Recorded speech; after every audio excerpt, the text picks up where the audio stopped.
sono Nana e benvenuti nel mio canale Ciao!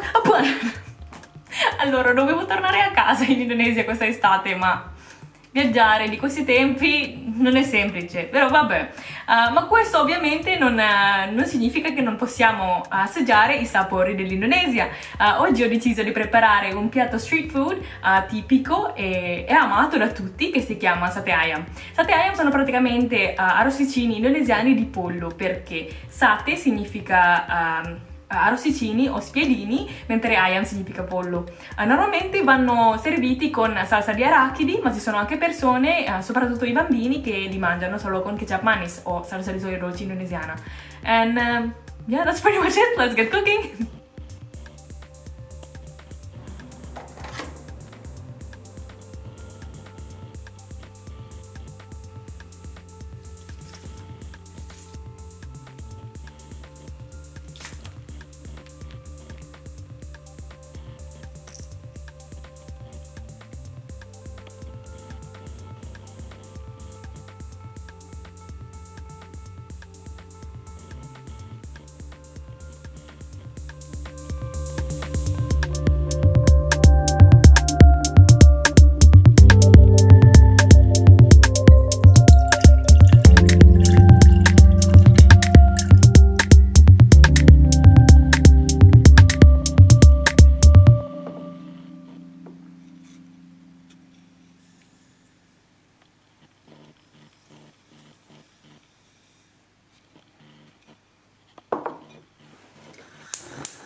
Any ideas?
And that's it. Se vi piace il video, per favore mettete like e condividetelo con i vostri amici. E se siete interessati ad altre ricette indonesiane o asiatiche, non dimenticate di iscrivervi al canale. Per feedback o richiesti, lasciami un commento e ci vediamo nel prossimo video. Ciao!